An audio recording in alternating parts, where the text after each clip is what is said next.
So the combination of those two things really make him the perfect quarterback for Oregon. Yeah, and I think you really have to focus on Mariota not turning the football over. When you look at his lack of interceptions, 3 on the season. I mean, that is outstanding for a guy system that runs as many. The key, not turning the ball field, and they'll go for it on 4th down. And you talk about their ability to put points on the board and stay on the field. It is huge if you're willing as a coach to say, look, I trust my quarterback enough to leave him out there on a 4th and 5 and let's just go for it. Shows how good Mariota has been in this system. Yeah, secondly, we just took that shot at Marcus Mariota's podium that he's going to step up to in just a few minutes as soon as those buses roll in here. Everything he has done, it has been an unreal season for him and the Ducks. Does he cap it off, Danny? I think he does. I've been riding the Oregon Ducks since late October when they got their issues along the offensive line and the ball fixed, and I think they carried on. I think they're the best team in the country with the best player in the country, and it's always a safe bet to go with the best player in the field, and that's Marcus Mariota. I think the Ducks come out 41-33. High scoring game. I disagree, which is a huge surprise. I disagree with Danny. He's usually wrong. Which, if you're an Ohio State fan, you feel pretty good that Danny picked Oregon. You know, when you start to take away some of the weapons outside of Carrington, Devon Allen. He's a great quarterback, but he has to have somebody to throw the ball to. They're going to try to run a little bit more with Freeman, but he has to have his weapons outside. Those guys are missing. I'm going to Ohio State 35-28. Very quickly, we were talking about this yesterday, all of us in the office. None of us have a feel for this. We don't, all this information, we're not sure what to expect. It's going to be a crapshoot. It always is. And this type of magnitude, I mean, look at the Super Bowl doesn't always play out the way you expect it. It's one game. It's who's the best team on the field that day. It's all that matters. It's going to be fun. That is the key. That's what I'm looking forward to. You're talking about two teams from across the country playing different styles of football, and you always have that question about conferences, about style. Which style is better? We're going to get a chance to find out. Joey, these guys are about to get a lot of questions here, and if you're Mark Helfrich, and this has happened now, your number 2 wide receiver, Darren Carrington, isn't here at all. How are you advising your players to handle this? Because they're about to get bombarded with these questions. I'm sure 100% positive they've been coached up by their sports information director and by their coaches on what to say. It's don't give them anything. It's got to be, hey, we've lost a guy. It's a man down. Now we have to rally around each other. It's unfortunate for these players that they have to answer this. I'd rather see them say nothing. Yeah. Just tell them say nothing. Tell them to ask the coach. Let Coach Helfrich handle the entire situation. As a player, you focus on your job. You focus on this game. If they ask you about it, say, look, I'm here to play football. I'm here to focus on the game of playing Ohio State. You'll watch. All the players will probably have a similar, you'll kind of get a catchphrase or some sort. Should. Yeah, absolutely. This is not their problem anymore, unfortunately. It is their problem, but it's not their problem. On the field, yeah, it is. You know, it's interesting. Helfrich came out. He doesn't yell at the players. All that came out earlier this week. We'll see if something can finally ruffle the Ducks' feathers a little bit, because there's going to be some very pointed questions this morning here for the Ducks. Coming up in just a few minutes, the Ducks are going to be taking to the podium. Standing by, we've got Joe Tessitore, we've got Mac Brown, we've got Tim Tebow taking over here at the Dallas Convention Center. The Oregon Ducks are up first, chasing a national championship. It is Media Day here at the Dallas Convention Center. That is what they are all playing for, a 24-karat gold, 35-pound trophy. Well, the gold part's 35 pounds, a little more than 60 pounds total. We're going to be back here at the Dallas Convention Center. You're going to hear from the Heisman winner in just a few moments. Graham, this is Mark Helfrich. Get me Phil Knight, stat. Think Urban would miss the spring? Keep it. Bram. Playbook. You sure? No one's gonna know. Yeah. I forgot I have a meeting. It's time for them to talk. Media Day at the College Football Playoff National Championship game from the Hutchinson Convention Center here in Dallas. All the credentialed media arriving, and after a week where there was very little news, now big news, as we are just a couple of days away from playing in the first national championship game with a bracket filled in, as Darren Carrington, the wide receiver for Oregon, reportedly failed a drug test and has not made the trip here to Dallas. We will hear from head coach Mark Helfrich, and of course, much attention will be placed on Marcus Mariota, the Heisman Trophy winning quarterback, and everybody's already staking their positions there. to talk to Mariota. And we have figured out the one way to slow down Oregon.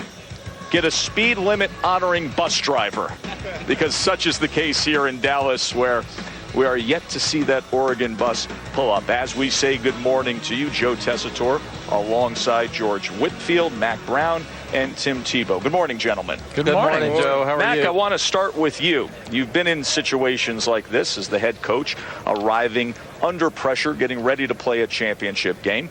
You've been in situations where there's breaking news surrounding your team with somebody that's gone a little off schedule. How do you deal with it if you're Mark Helfrich? What you do is you had team rules in place. The kids understood the team rules, and you have an obligation to that person and to your team. If you had rules in place that they can't make the trip, they can't play, not to let them play. So it's very simple. You stood up and say to your team, young man made a poor decision. He will not be on this trip. Thank you for you that have done things right. I hate it for him, but he's the one that made the decision. And I went to you and this football team to do what we told you we were going to do. Addressing the media today, Mark will get up and say to the media, young man's not here. He broke a team rule. That's all the discussion we're going to have. I'm going to talk about the guys that are here preparing for the game on Monday night. Let's move forward. And if you are one of the guys here suiting up for Oregon, your reaction to a teammate in a spot like this is? Well, this has more of an effect on the team than just Darren catching passes or scoring touchdowns. We lost a really good player before the Alabama game in 2009, which was number 1 versus number 2. And, yeah, we missed him being able to sack the quarterback and get tackles in the backfield. But more so, it just kind of flustered our team because, a lot of us were thinking, how could you do that one of the biggest games of our career? And it just kind of created a little tension in the locker room, which is never a good thing. You're referring to Carlos Dunlap, defensive end for Florida, missed that 2009 SEC game as well as the Sugar Bowl. George, if you're a teammate, your reaction would be? I'd be a little bit flustered, and it's your brother. We've worked so hard. They work year-round. We finally got to the last game of the season. We have an incredible opportunity in front of us. You're a big part of it, and you're not going to be able to go out there with us. And it's a self-inflicted situation. If it's an injury, everybody can understand that, but probably the self-inflicted part would be the toughest. I'm sure they'll wrap their arms around him, though. They know he probably didn't mean to put them in this type of situation. Here they are, and, it's Oregon. Look at their leadership, from Coach Helfrich to Marcus. Those guys are going to put their arm around him and drive him forward. That's a really good point, and that leadership has to kick in where you can't have that tension in the locker room. You have to rally together and say, okay, we had one of our brothers, he made a mistake. Right. But the rest of us can't make a mistake by having tension. We got to rally together. Yeah. We got to go out there and play for the cause, play with an edge, and play focus, and go get this W. That's where leadership really needs to kick in. Joe, the other thing as a head coach, you would say to the team, he's not a bad guy. He made a poor decision. Because there's probably some other guys on the team that might have been with him. They might have broken some team rules, and that makes it a little bit more difficult. But you want to make sure not to throw him under the bus. Absolutely. Yeah, that's the slowest you're going to see Oregon move over the course of the next few days there as the buses have come in here to the convention center in Dallas. We're going to take a short break. When we return, head coach Mark Helfrich, Heisman-winning quarterback Marcus Mariota, addressing the media, plenty to be asked about Darren Carrington and his absence from this team. Stay with us. Introducing the new Philips Norelco Shaver Series 9000 with Contour Detect technology that flexes an 8...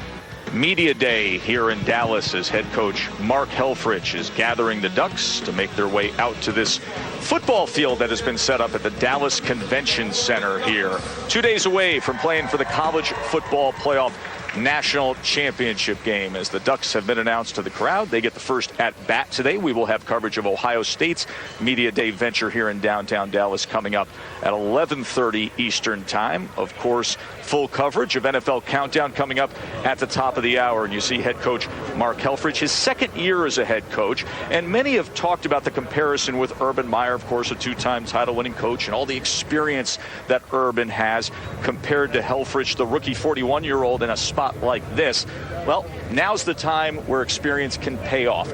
How do you handle a difficult situation? The reports coming out last night that Darren Carrington, who was one of the stars of the Rose Bowl, the wide receiver who had 165 yards and 2 touchdowns, did not make the trip, reportedly a failed drug test. Head coach Mack Brown is with us here. Mack, you come to a situation like this, all these reporters, they're all looking for a headline. They are. First thing as a head coach, when you realize that Carrington is not going to be here, you say, can you imagine what good timing is this? Now I get to meet all my friends for the next hour and a half, and that's all they're going to want to ask about. But what Mark will do is address it. He will handle it immediately. He will put it to rest, and he'll say, then talk about our team. This is a team game. He can even say, Ohio State's had next man up at quarterback. We're going to have next man up at wide receiver. It's what it is. It's not about a guy. It's about a team, and we're here because of the Ducks. We're here because of the team. We're not here because of one guy. You always warn your guys, listen, somebody's going to say something that you don't want to hear out here. And you know the SIDs. The SIDs have coached up the players. They've told them, hey, we want to say this. We don't want to say this. I know I've been in those spots. Did you ever say anything bad? Did you ever say anything you wish you had back? I don't think so. I didn't think so. There about it. Here's Marcus Mariota at Media Day.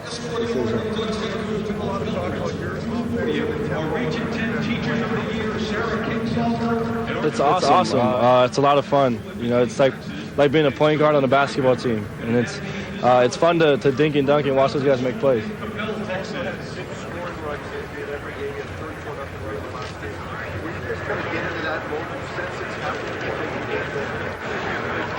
We just try to focus on finishing every drive. We try to score as much points as we can. I mean, that's the object of the game. So, I wouldn't say there's a feeling. You just try to finish every drive, and sometimes it just kind of happens. It's tough, but we'll have to get the next guy ready and get ready to play. I mean, Mariota saying it's tough. We'll get the next guy ready. Now here's his head coach. Just start.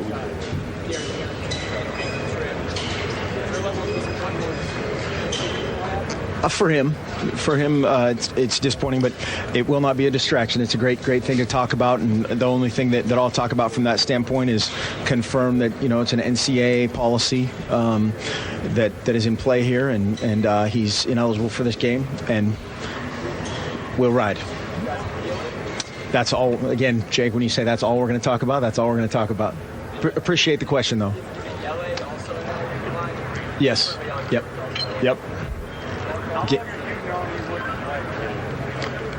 Dwight, that's all we're going to talk about it. Yeah, appreciate it. Yeah.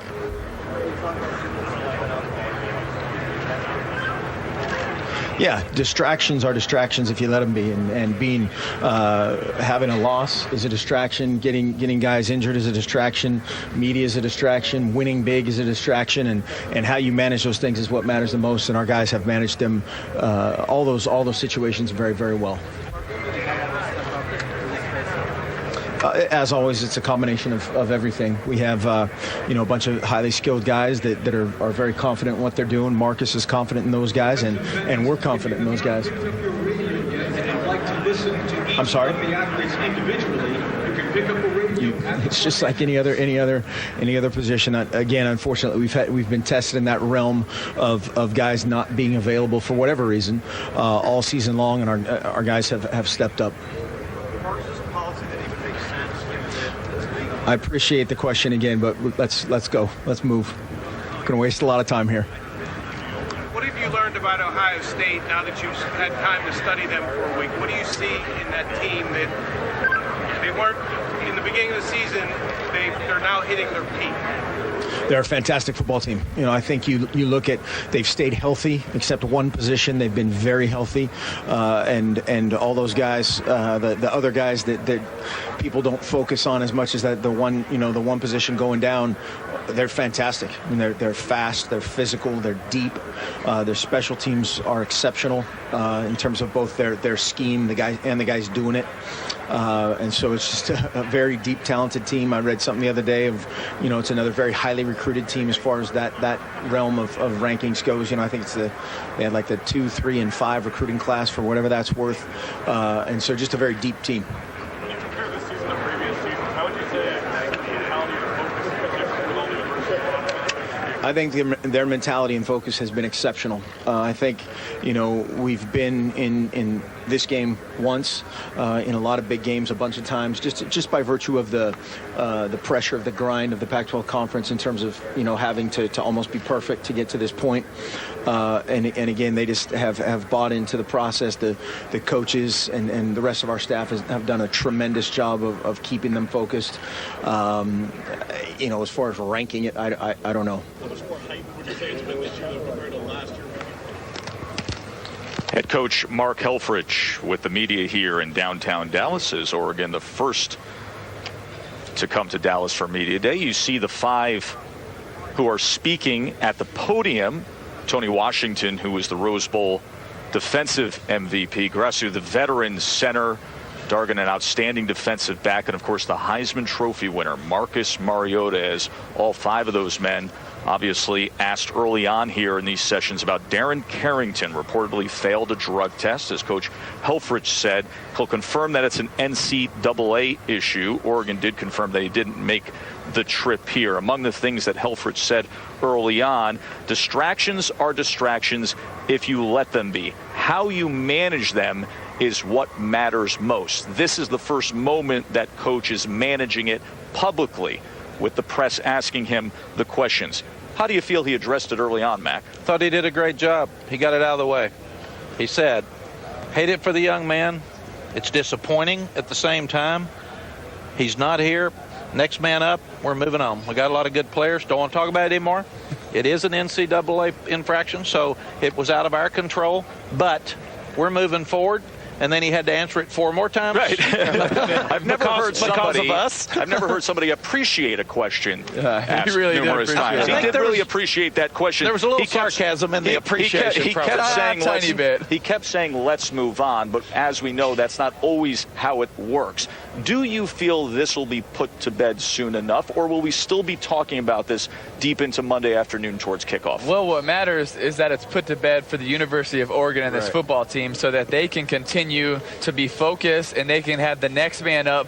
Let's say if this guy's your ex-receiver, he's got to be able, the next guy's got to step up, understand his role and his mentality going into the game. That's what's important. Another opportunity to listen into the Heisman Trophy winner, Marcus Mariota.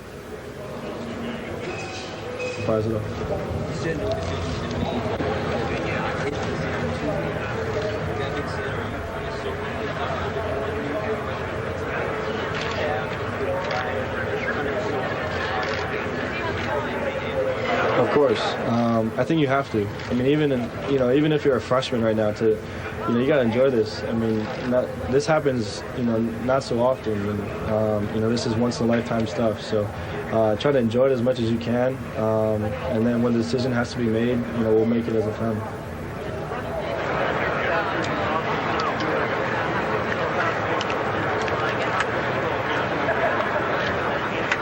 It'll be tough. They got an awesome front seven. They're big physical guys that really control the line of scrimmage. So, hopefully we can earn some yards on first down that, eventually will help us in second and third.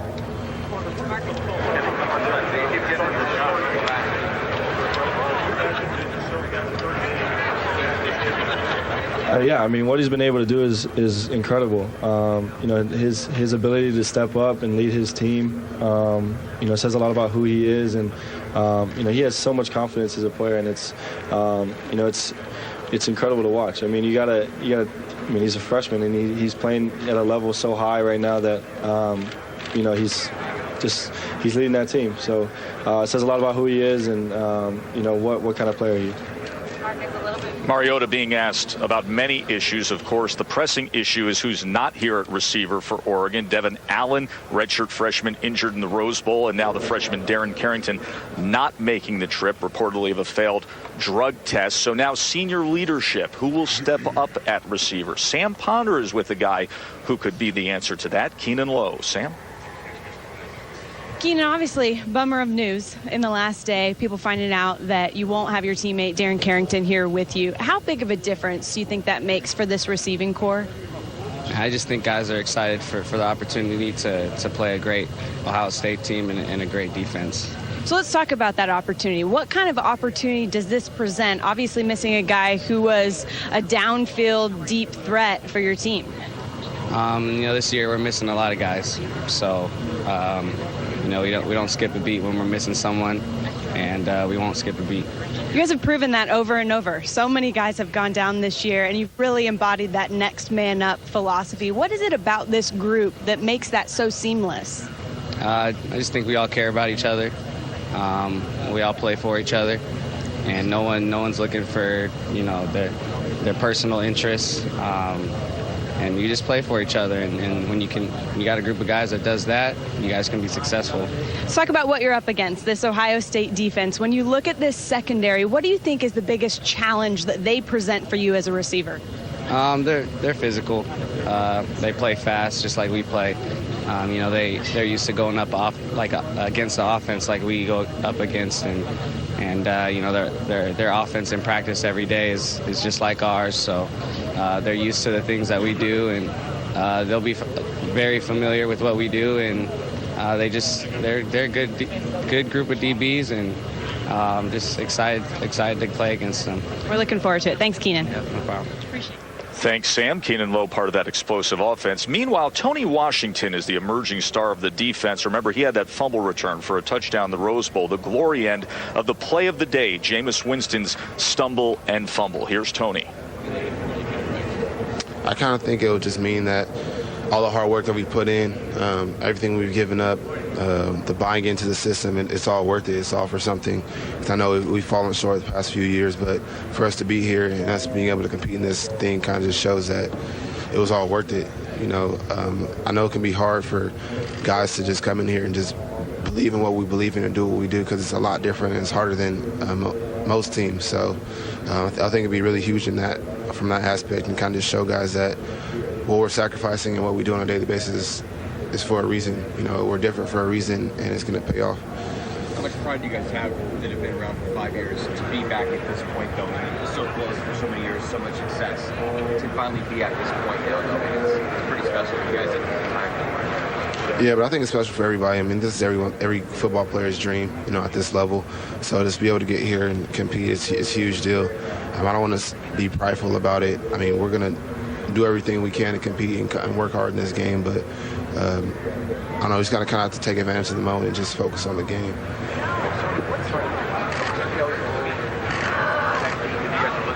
Coach Kelly?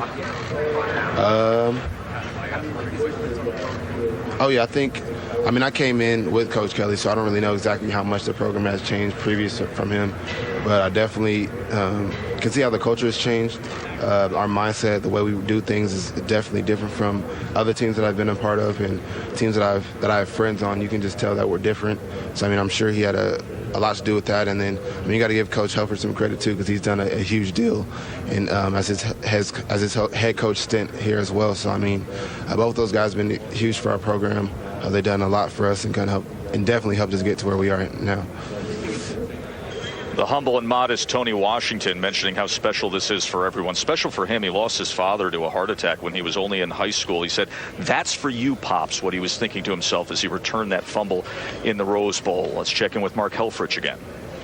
Games, and that's when you just start making stuff up and being crazy, and you have to fight that urge. And I thought we did a great job of that leading up to the Rose Bowl. And then going into this game, there's not as much time. You're not going to reinvent the wheel. You're going to play to your strengths, play to the guys you have the most confidence in, and luckily we have a bunch of those guys.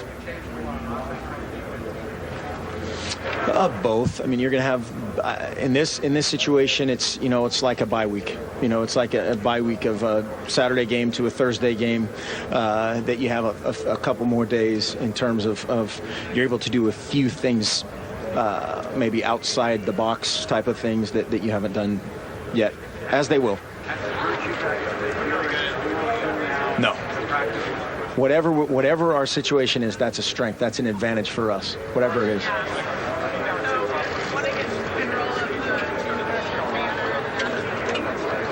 No. I mean, we started the year, and before we took a snap of fall camp, we lost arguably two of our best three offensive players for the season. And if all we did was sit around and complain about that and whine about that, we wouldn't be here. And so we will ride.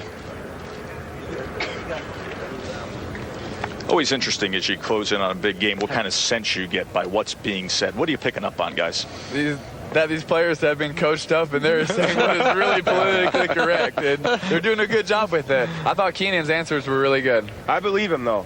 This is a unified front, and for Lowe, who Sam was talking to, he said it's a big opportunity for guys. Other guys want to come in and they say pick up the rifle and go in there and go after it. It's a unified front. I like this. Going to have much more coverage of Media Day from here in Dallas coming up. NFL Countdown will be coming your way, get you set for a full day in the NFL playoffs. We're going to move over to ESPN2, continue the conversation on Oregon. Ohio State will be coming up in just a couple hours. So continuing coverage on ESPN2 when it comes to the College Football National Championship. Enjoy the rest of your day here on ESPN with NFL coverage of College Football Playoffs National Championship Media Day from the Convention Center here in downtown Dallas continues. Oregon's been on the field for about 25 minutes right now, and right away everybody who took to the podium was asked about the absence of Darren Carrington, the second leading receiver on the team, who had 7 catches for 165 yards and 2 touchdowns in the Rose Bowl. But reports came out last night of a failed drug test, and he did not make the trip down here. Joe Tessitore, George Woodfield, Tim Tebow, Mac Brown with you, as it has been Marcus Mariota, Eric Dargan, Mark Helfrich, Haranis Grasu, and Tony Washington at the podium here at Media Day. And right away, guys, you were quick to pick up. Tim, obviously, you've been on the other side, swarmed at Media Day. Coach, you've been up at the podium preparing to play for a national championship, facing these Media Days, that you feel everybody has been coached up really, really well this morning to handle this. Well, you do. What you do, I never told the players what to say. I always told the players, here's what I'm going to say. And here's what I think I'll be asked. Here are the 6 things, here are the 7 things, and be yourself, because this is an interview for you for the rest of your life. Yeah. You have more people watching you today and how you handle the questions, and especially the tough questions. So smile, be respectful, don't get the tight jaw, don't get mad, don't let them see you sweat, and you answer. Just like Mark Helfrich, he's answering to recruits. He's answering to recruits' moms and dads. He's answering to legal counsel at Oregon. He's answering to his players, because the players want to make sure that he's taking care of them if they got in trouble. So this is bigger than just a press conference. And he had an answer to the assembled media here who wanted to ask him about Carrington not being here. Here's what Coach Helfrich had to say. For him, it's disappointing, but it will not be a distraction. It's a great thing to talk about, and the only thing that I'll talk about from that standpoint is confirm that it's an NCAA policy that is in play here, and he's ineligible for this game, and we'll ride. That's all. Again, Jake, when you say that's all we're going to talk about, that's all we're going to talk about. Appreciate the question, though. Yes. Yep. In sports over the last quarter century understands how a story can stay in the headlines more than the guy sitting next to me right here. Tim, does this go away based on the answers that were given here? Well, I think they gave really good answers, but no, it just doesn't go away. These players and these coaches have to rally together, and it has to be next man up, just like George said. And when they're able to do that and really get focused again, then it's kind of in your rearview mirror. But it's always going to stick with you, because these players are going to be thinking about one of their good friends and one of their brothers. So it's easy to say, yeah, next man up, but you're still missing your brother that you've been training with for the last year. Of course, the guy that George trains with in the spotlight as well, the Heisman Trophy winner, Marcus Mariota. This is what Marcus said earlier. I mean, he's a huge playmaker for us. But at the same time, that receiving core has so many players to step up, and Keenan will be the leader out there, and we'll get another guy that's ready to go. I mean, Dwayne Stafford, Keenan Lowe, obviously, Byron, Charles, those guys will all be rotating in. Charles he's referring to is Charles Nelson, the 5'8", 170-pound freshman who's been coming on strong, had a 100-yard game in the Pac-12 championship. That was earlier. This is now. Sam Ponder with Charles Nelson. Charles, obviously the news everybody's talking about today is Darren not being with you on this trip. How do you think that missing piece out on the field affects your opportunity in the game on Monday? I don't, kind of think it affects it at all. Coach Lubick does a great job of, getting everybody in, getting them reps, and I feel like, he's going to do what he always does and put whoever needs to be in there and just get the job done. When you were preparing this week for Ohio State, did you know that Darren wouldn't be out there? Were you guys able to kind of get ready for this ahead of time? It kind of shocked us all, but it's not nothing new. When a receiver goes down, usually we just throw somebody else in there, next man up, and we're going to do that like we've always done and just prepare and get everything done. Everybody talks about how physical this Ohio State defense is. When you look at these guys on film, how do you think you match up with them? I think it's going to be a great matchup. Our receivers are pretty physical. Our line is pretty, physical. They're physical, and we're just going to, go have a physical battle on the field. Does it give you more motivation, if you will, knowing that everybody's kind of looking for that next name, that next Oregon receiver to know about nationally? Yeah, I'm pretty sure everybody wants to find that out. We're going to see what happens and just go with it. We're looking forward to it. Thanks, Charles. Thank you. Thought in the midst of that interview you got a little more of a real glimpse when Charles Nelson said, when asked about getting the news of Carrington, said, it did shock us all. So, a young guy who's coming to a big spot like this and finds out that his teammate will not be on the trip. Those are the chosen ones up there at the podium. Let's visit with Mark Helfrich again. I haven't answered that and won't answer that. He's ineligible due to an NCAA policy. That's all that we're going to go into it and ride. Didn't share with the team. So how did they find out? Probably the same way you did. Yeah. Things happen very quickly in a collegiate atmosphere. You don't have to have a team meeting, and nor would we. We haven't sat around and had a team meeting about this guy being injured. We haven't had a team meeting about this guy being dinged up. We haven't had a team meeting about somebody else being unavailable, and we never will, really. How does what? It doesn't change our approach one bit. Dwayne has played exceptionally well for us all year. Has been a fast, physical guy, and our system is such that guys are going to touch the ball. In game 3, maybe the guy gets 12 balls. In the next 2 games, he doesn't touch it once. And there's no better example. Keenan Lowe last week dominated that game. And on the stat sheet didn't show up. He had one called back because of an offensive pass interference. He had one catch that was ruled incomplete, and dominated the game. The guy took over the game. So it's we don't have things in our system that is, hey, we need to throw this guy the ball in this play period. That doesn't really exist.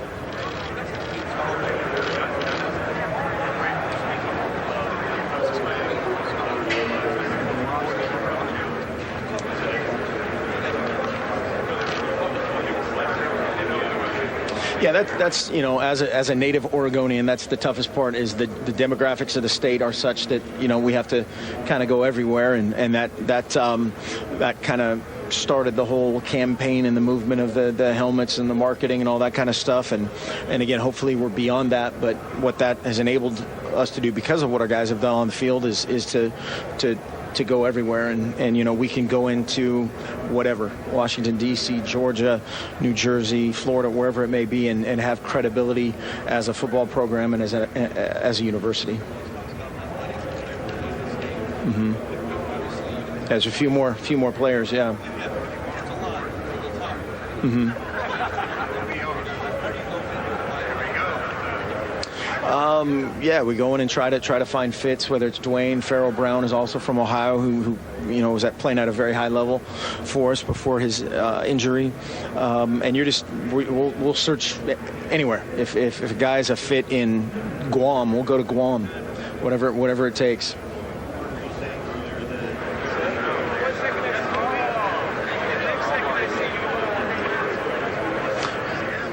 No, I'm not saying that. Again, we don't have a meeting to announce or talk about anyone's lack of availability. That's just not something. Again, let's move. We've talked about this enough. I appreciate it. Yes. Still 33 minutes removed from when he was first asked of Darren Carrington's absence. He is still requesting to move on from the subject matter.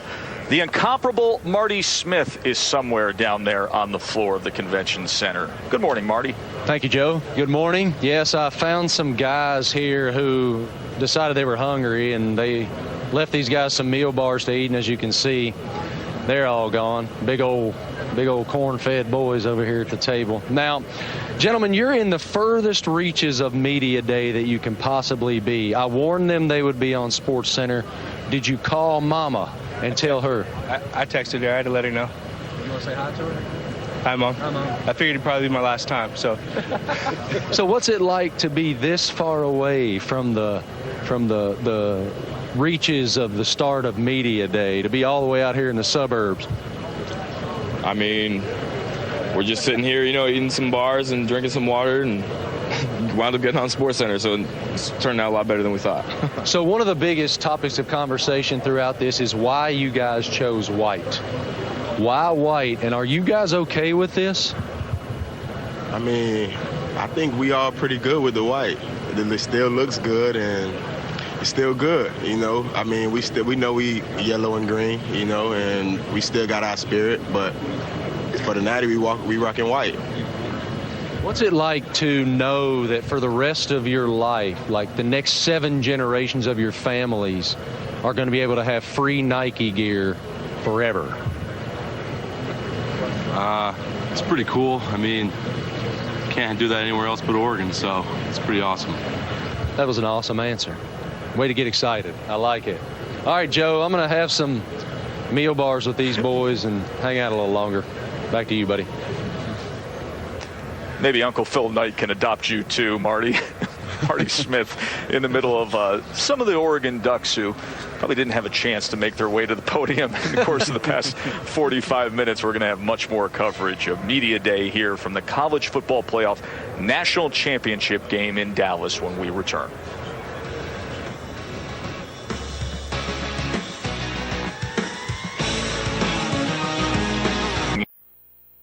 Oregon has made their way here to the Hutchinson Convention Center to be the first team to arrive at Media Day. Joe Tessitore, Tim Tebow, Mac Brown, George Whitfield with you. The story of the day, Darren Carrington, the wide receiver who was a star in the Rose Bowl, absent here from this national championship game after a week with very little news. All of a sudden yesterday afternoon, the news breaking of a reported failed drug test. So he did not make the trip, and obviously that meant questions to be answered for the Oregon Ducks. Marcus Mariota was at the podium earlier. Yeah, I mean, it's tough. For sure, he's an incredible playmaker for us. But, we rotate so many receivers that, the next guy will step up, and, we just got to roll with what we have. There's no pressure at all. I mean, we're focused on what we have to do as a team. This team has faced a lot of adversity all year, and, we always talked about, having the next guy step up. And, for this receiving core, we rotate so many guys that, a lot of guys have gotten experience. And for us, the next guy has to step up and has to be ready to go. Better be a next man up for the Ducks, because now without Carrington, this leaves them without 3 of their top 5 pass catchers for the title game. Keep in mind, Devin Allen was injured in the Rose Bowl. Farrell Brown out with a season-ending injury as well. That happened earlier. Baronis Grasu is one of the veteran players of this team, the starting center, 3 times an all Pac-12 selection. I'm just worried about who's here right now. I can't, we can't afford to think about what's going on, outside of the group that's here right now. So, my only focus is on, on the team here right now, and I'm getting ready for Monday night. Last game, Yeah, we have a very strong bond. We're all, Jake and I are roommates, and then Hamani's my roommate for, staying in a hotel for all the games, and it's just we're all very close friends, off the field, and that's why it was so big to have Jake back in the lineup third this season, because that left side, we get along so well together, and it's just so easy to play with each other, and then getting Cameron Hunt and Terrell Crosby and Matt Pearson on board with us. They've done such a great job of learning from what we do and applying everything into the game, and just our communication is just on point. We've all gone through adversity together, so it just makes it that much easier during the game. How do you feel you guys match up? We match up well. What they do is not very complicated at all, but they do it very well. The only thing that we got to make sure we do is we play physical, and anytime we've been asked to do that during a game, we've answered it, and so I'm really excited about this matchup, because it's come down to who's going to be more physical, who's going to set the tone on the line of scrimmage, and we've been working on doing that, and hopefully it's going to work for us Monday night. Are they any better defensively than Washington?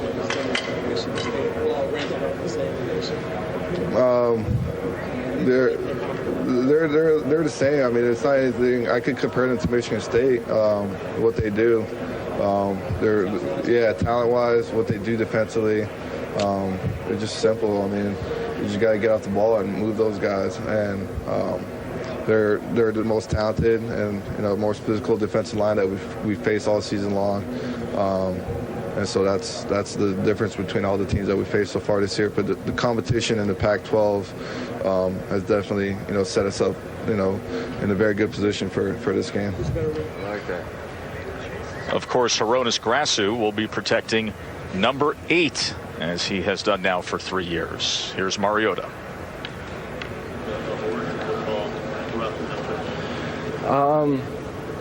I think for me, just winning it would mean a lot to this team, and it would mean that we were able to accomplish some that we set our goals for. Bringing back a national championship to the University of Oregon would be special. Being the first team to do it would be an indescribable feeling. But at the same time, I think for us it's more about the team, and we're focused on each other. Did you know that these two teams played for a national championship back in 1958? I do remember. There's a lot of people around the program that do share that before. So, you guys being there, winning this, would it mean that and also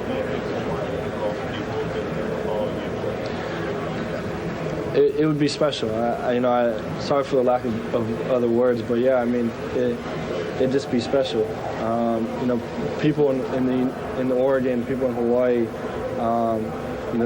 This would mean a lot to them, and obviously I hope to achieve it.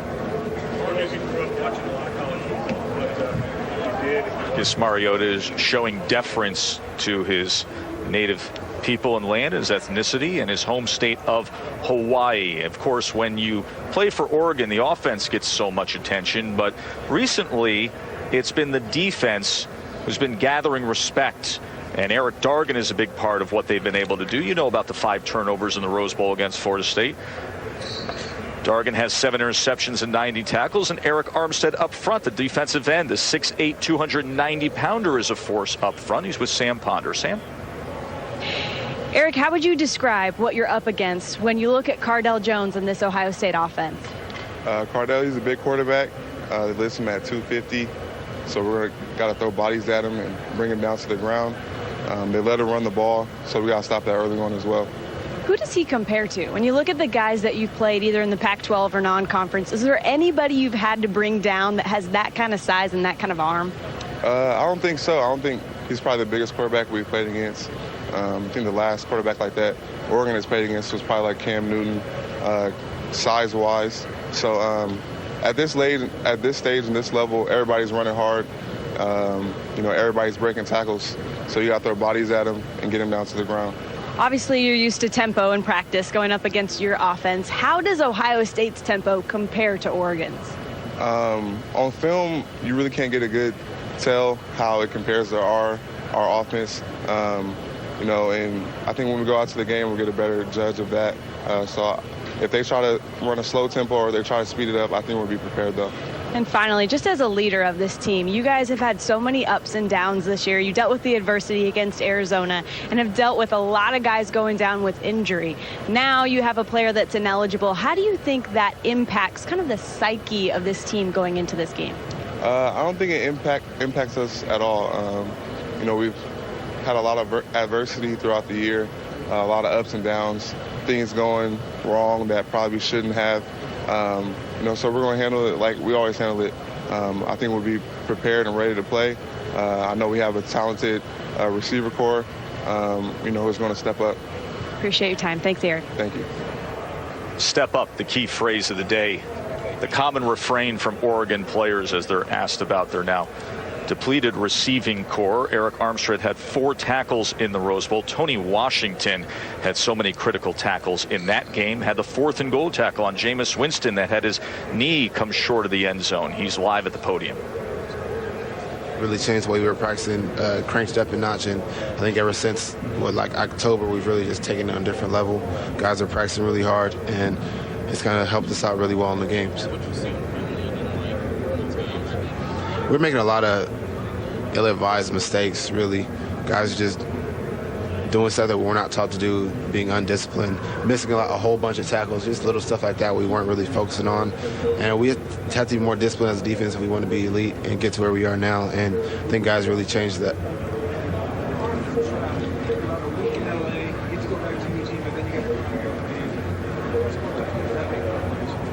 I don't think it makes things more difficult. I think our staff does a great job getting us acclimated to like new environments, and they handle all that kind of stuff before we get here.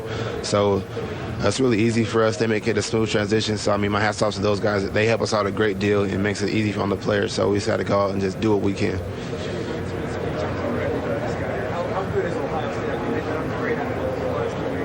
I think definitely they've been underrated. I think coming into this playoff thing, a lot of people didn't expect them to be the 4th spot, and now they're in a national title game, so it kind of just shows you the mentality of their team, the hardworking group. They're tough, they're physical, they compete, and I think that's why they're in the position they are in now to compete for a national title. So we got to come out and be ready to compete.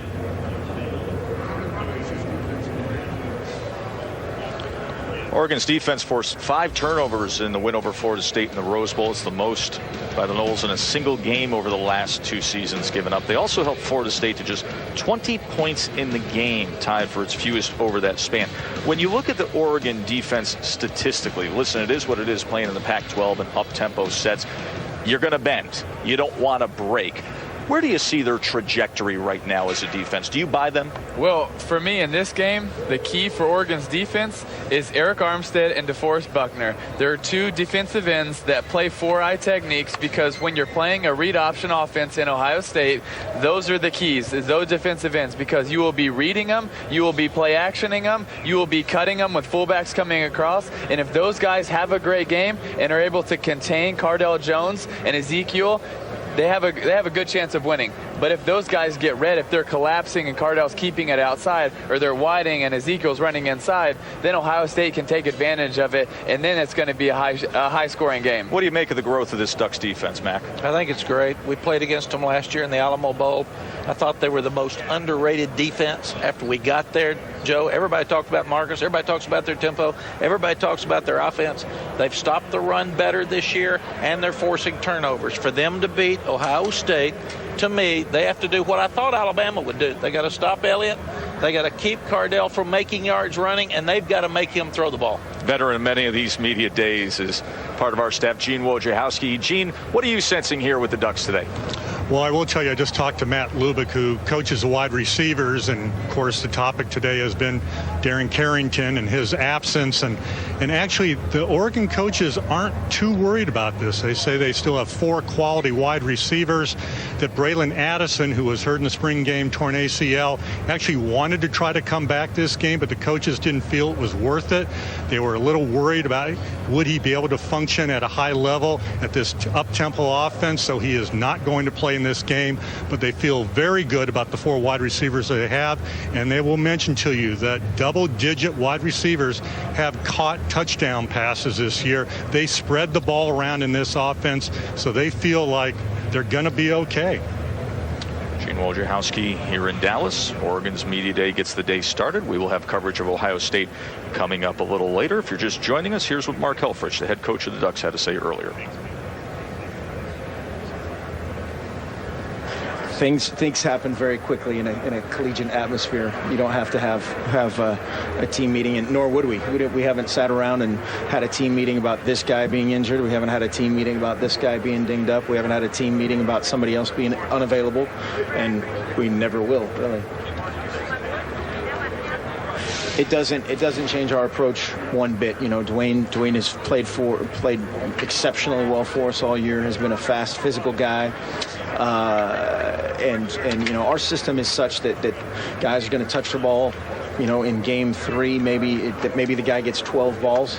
In the next 2 games, he doesn't touch it once. And there's no better example. Keenan Lowe last week dominated that game, and on the stat sheet didn't show up. He had one called back because of an offensive pass interference. He had one catch that was ruled incomplete, and dominated the game. The guy took over the game. So it's you know, we don't have things in our system that is, hey, we need to throw this guy the ball in this play period. That doesn't really exist. That was Mark Helfrich in front of the assembled media at the podium. We'll go a little more in depth with the head coach of the Ducks. We'll go one-on-one with Sam Ponder when we return, as he will be playing Ohio State for the National Championship trophy presented by Dr. Pepper come Monday night. 24-karat gold, bronze, and steel on the line.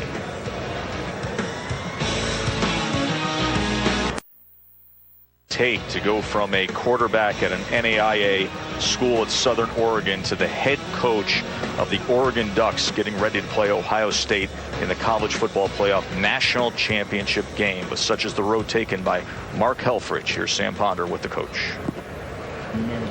Without Darren out there, who do you think is your best deep ball down the field threat right now? I think we have a bunch of guys capable of being that guy, whether it's tailbacks. Evan Bayless stepped up and played really well these last several games in Farrell Brown's absence. And then, you know, it's a combination of those other guys. And they've answered the bell all year. The world was ending when Braylon Addison was out for the year, and you know, life has been okay. And we will ride.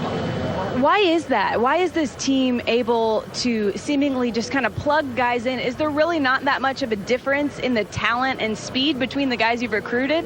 That's probably a fair statement. I think it's just a collective belief, you know, and a really good quarterback that believes in all those guys. And we just haven't made a big deal out of it. You know, I think more than anything is the mindset of let's go. Where? Oh, yeah, that really good quarterback, as in Marcus Mariota and his 40 touchdown passes framed against only 3 interceptions. More with Marcus here. That's definitely something that I'm always on for sure. Oh, no, I got the iPhone 5. Yeah, he's a very modest man, yes.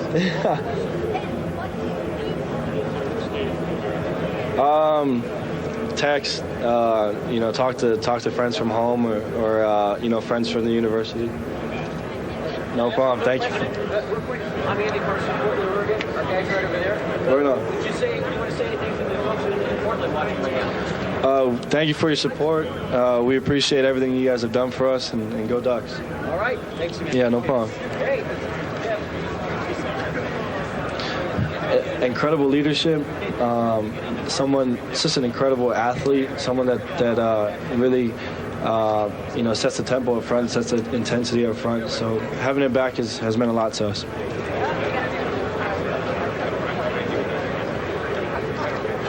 It didn't change a whole lot, you know, scheme-wise, but you know, it provided us some senior leadership and allowed us to communicate and be all on the same page.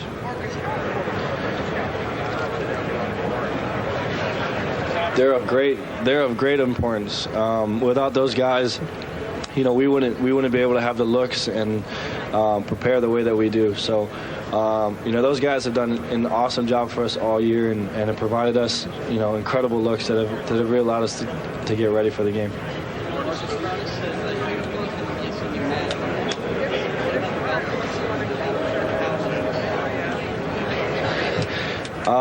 Golf's a frustrating sport. You can hit a nice shot, then the next one you can hit in the water. So it's in that sense, it is a little frustrating, but I think that game has allowed us to kind of deal with a little bit of adversity and frustration, and has helped us on the football field.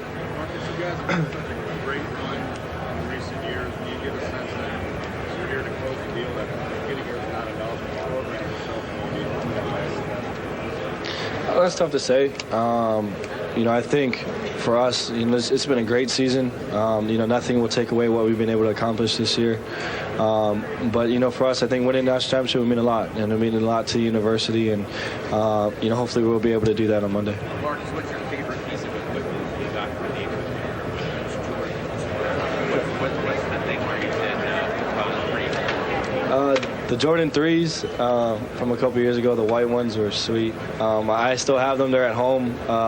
They're displayed in a nice little thing. So those are definitely something that was incredible and something that I'll cherish for the rest of my life.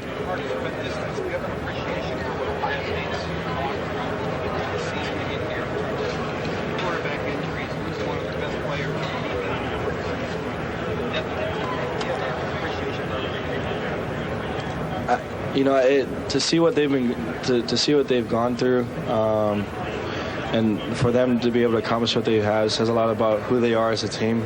I don't think anybody can really understand, losing someone, having a death of a teammate.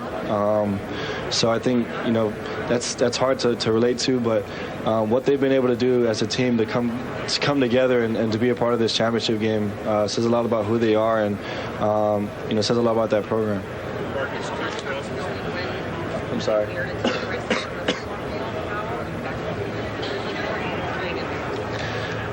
It's been a huge part of it.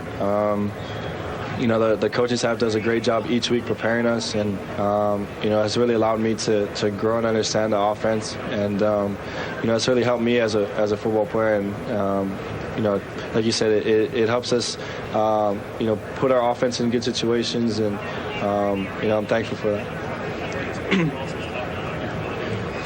You really get the spectrum of questions here, from the poignant subject matter of the death of Ohio State defensive lineman Costa George, to asking which cell phone you prefer and the basketball shoes that you collect. And of course, in terms of what Marcus Mariota is collecting with history, well, with a victory on Monday, he can become the 9th quarterback to win the Heisman Trophy and the national championship in the same season. It's very interesting to see his maturity and development, and how much more comfortable he is speaking in public compared to the shy young man who arrived in Eugene from Hawaii just a few years ago. Hronis Grasu is the senior center, who has talked plenty about all the injuries that they've had to overcome, especially on the offensive line, where they've had 8 different combinations put forth this year. And now with Grasu and Stevens and Fisher on that left side, a lot of confidence bubbling up for the Buckeyes. All season long that, we're not a physical offensive line, but we're just going to keep proving people wrong. We don't have a chip on our shoulder, because we just worry about what's going on in our team and what's going on in our position room.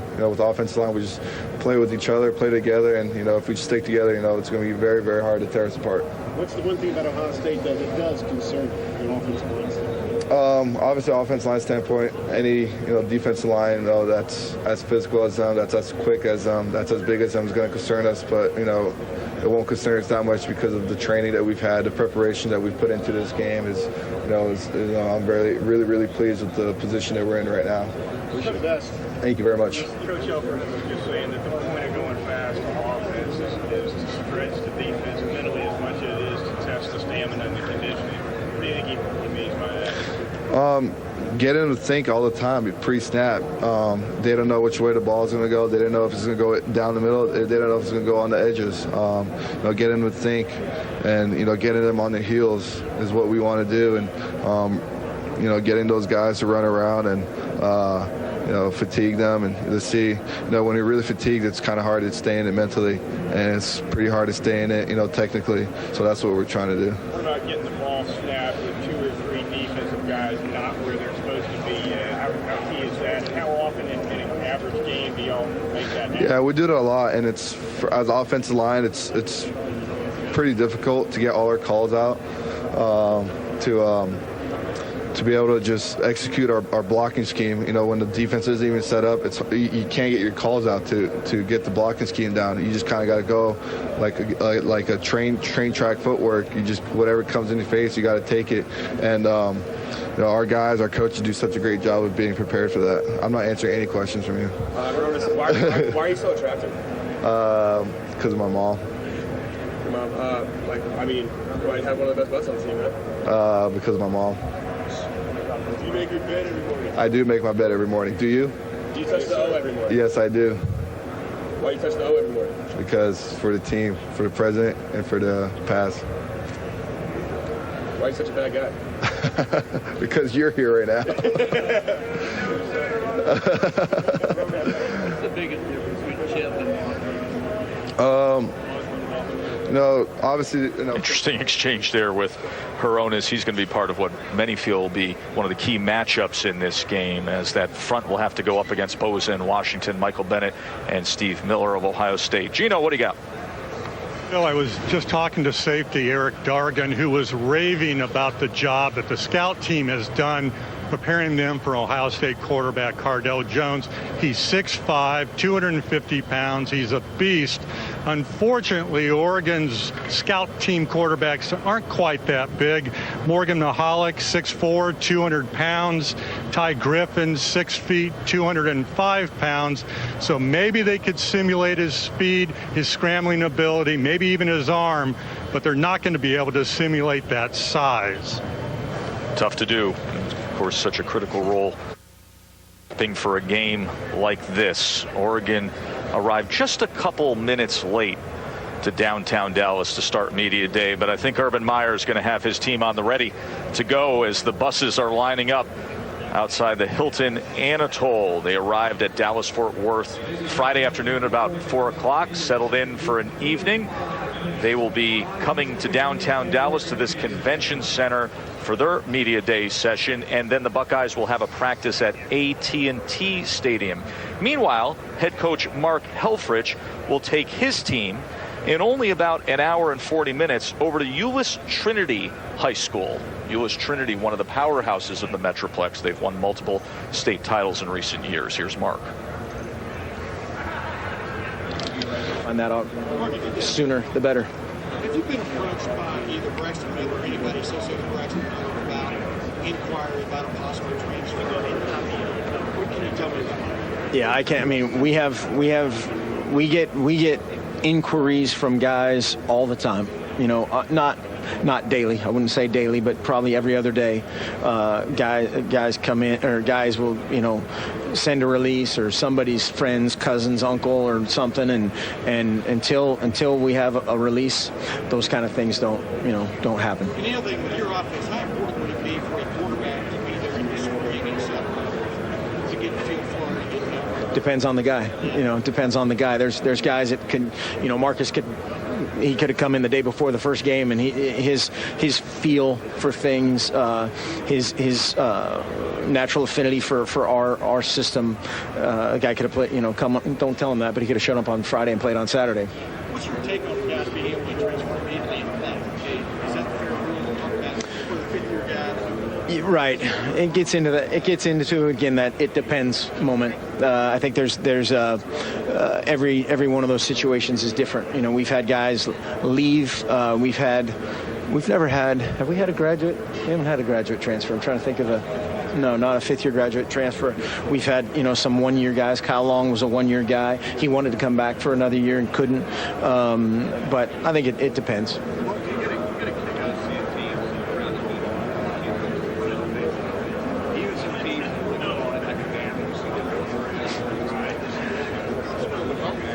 That part is interesting. There's a couple teams in our conference that use that against us constantly in recruiting and yet run it on Saturdays, which is odd. But again, it's there's phases of everything. We steal from people, they steal from us. The fads and the cyclical nature of any sport. People are going to steal whatever the matchup zone from this team, or all those things happen.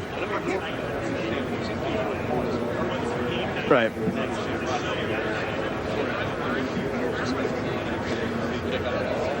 I hope their players are safe. Do you have an appreciation for everything Ohio State's had to go through this year in terms of quarterback injuries? Or is that sort of just everyone goes through things throughout the season?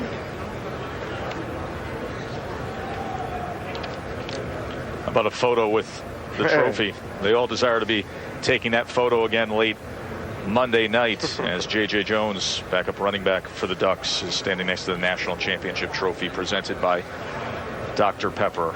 Last time Mark Helfrich was in a media day session with this size and scope was back in 2010 when they were getting ready to play Auburn, but he wasn't talking to many people. He was off to the side as Chip Kelly was answering all the questions, and he was simply the little-known play caller with this engine that revs so fast, this Oregon offense. I think everybody preparing the same. Preparing the same. It's no really difference in the game, but we are playing for the national championship. But we just got to stay consistent how we've been practicing.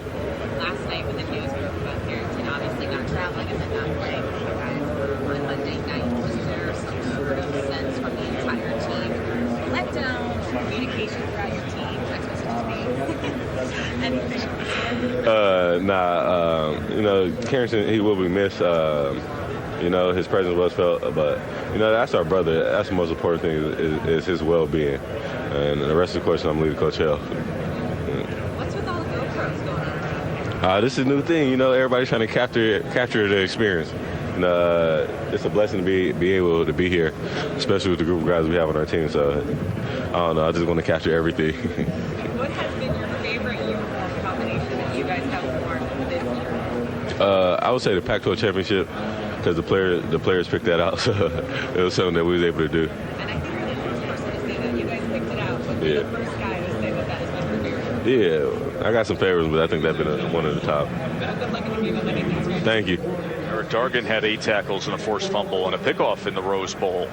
Since everybody now is getting the clue, head on over and get that photo with a prize possession. Of course, they're going to be needing Marcus Mariota to be at his very best. That was over 1 hour sitting in front of the assembled media for Marcus Mariota. George, you've worked with Mariota. You'll continue to do so as he prepares his future. It was only a few years ago he was back at St. Louis High in Honolulu and he led his team to a state title. But he was so soft-spoken that his coach would have him run extra laps because he wouldn't yell at his teammates enough. He wasn't enough of a vocal leader. It's interesting to see the maturation process even over recent weeks since winning the Heisman. Well, I think it happens to all of us, and especially quarterbacks. You got to find your voice in your style. It's hard to just say, I'll just jump over and embrace what coach wants me to do. If it's not natural, it's not going to come through. It's not going to be effective for you. But make no mistake, he's got both hands on this team. I think he's going to be the central reason they'll be focused. They'll drive him through. They'll be just fine. Tim, I remember when you and I were in New York getting ready to broadcast the Heisman Trophy presentation, and I turned to you and asked you about his leadership. You made a very interesting comment about you don't have to be a vocal leader to be a leader. Absolutely not. You're a leader when people follow you, and this team is following him just because he's not a rah-rah guy, or he's not super emotional, or he's not super. And with his preparation, his attention to detail, and his work ethic. And that's what's most important, is this team being ready to play Monday night. Of course, with Carrington not here and all the questions they fielded, you do need certain veteran leaders to step up and take control of a situation like this. And that'll happen with this team. It happened with Ohio State. You can go back to all the adversity these two teams have had all year, and somebody has continued to step up. Doesn't have to be a senior. Usually needs to be a good to be very involved in the ball game. But after today, the team will put Carrington to rest, and they will start working on their walkthrough and their practice this afternoon and start looking forward to Monday night. They're looking forward to the walkthrough coming up over at the local high school. Euless Trinity will take a short break and come back with more from downtown Dallas. Stay with us. Oregon's Media Day is coming to an end here as they have made their walk to the yellow and green buses, and Ohio State will be making their way downtown from the Hilton Anatole, as we will have coverage of the Buckeyes media session for the College Football Playoff National Championship game coming up in just about 40 minutes from now. Earlier today, Mark Helfrich confirmed that wide receiver Darren Carrington is ineligible and will not play in this title game. One less thing that Ohio State has to worry about in facing the Ducks. But in sitting here and listening to the conversations that you hear here in Dallas, feels like Oregon doesn't worry about it much either. Next man up was the constant refrain. So we will analyze the situation a bit here. Some predictable answers as Mark Helfrich strolled off the field, smile on his face. Here's what he had to say at the podium earlier. For him, it's disappointing, but it will not be a distraction. It's a great thing to talk about, and the only thing that I'll talk about from that standpoint is confirm that it's an NCAA policy that is in play here, and he's ineligible for this game, and we'll ride. It's tough. For sure, he's an incredible playmaker for us, but we rotate so many receivers that the next guy will step up, and we just got to roll with what we have. Kind of shocked us all, but it's not nothing new. When a receiver goes down, usually we just throw somebody else in there, next man up, and we're going to do that like we've always done, and just prepare and get everything done. There's not pressure, no pressure at all. I mean, we're focused on what we have to do as a team. This team has faced a lot of adversity all year, and we always talked about having the next guy step up. And for this receiving core, we rotate so many guys that a lot of guys have gotten experience, and for us, the next guy has to step up and has to be ready to go. It doesn't change our approach one bit. Dwayne has played exceptionally well for us all year. Has been a fast, physical guy, and our system is such that guys are going to touch the ball. In game 3, maybe the guy gets 12 balls. In the next 2 games, he doesn't touch it once. And there's no better example. Keenan Lowe last week dominated that game. And on the stat sheet didn't show up. He had one called back because of an offensive pass interference. He had one catch that was ruled incomplete, and dominated the game. The guy took over the game. And so it's we don't have things in our system that is, hey, we need to throw this guy the ball in this play period. That doesn't really exist. And Tony Washington summed it up well, saying it's not like we're going to go out there and play with 10 players. Somebody has to play. The team that'll get their at-bat next here at Media Day is Ohio State, as the buses are at the ready. Police escort will take them downtown here to the convention center to meet with the media as we are counting down to the Buckeyes' arrival at the College Football Playoff National Championship game. Media Day coming up on 35 minutes. So much talk about Carrington's absence. What does it mean on the field? Well, the good thing for Oregon is that they're not an offense that they really, like Marcus isn't focused on getting it to one guy. It's wherever the defense takes him. He's going to go through his reads. He's going to go 1 to 2 to 3 to step up in the pocket and try to make a play. And they got a lot of guys that can step up and make plays. So that's a blessing for Oregon.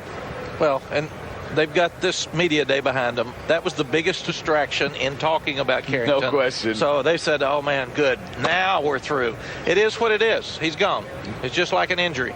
Now what you do is as coaches, you try to figure out you've lost 3 great receivers, and you're in a tempo offense, and you're trying to run 100 plays. You're going to have some tired legs. So does that change anything about what you're trying to do? How big of a concern would that be for you, Mac? It'd be a concern for me because you want to keep fresh legs out there. And one of the things Mark said that is so true, they've recruited so well that there's not that much difference in guys, but you need numbers. And that is their biggest advantage in football games is their tempo, because they're used to it.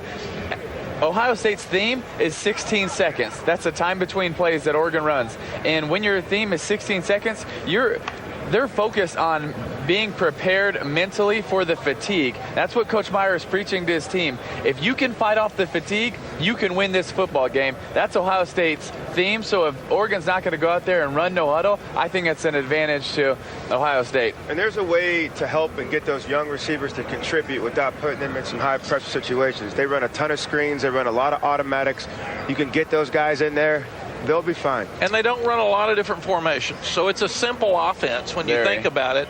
And what they try to do is simplify the defense because of their tempo. Yep. Let's move on. I appreciate the question, but let's move on. Heard that plenty today from Mark Helfrich. They knew what they were getting themselves into. They answered it. Darren Carrington not here. They're still going to play the football game. Somebody's going to step up and play. Remember, it's only really these last 2 games where Carrington emerged as a star. But what a major factor he was with the 2 touchdowns and 165 yards in the Rose Bowl.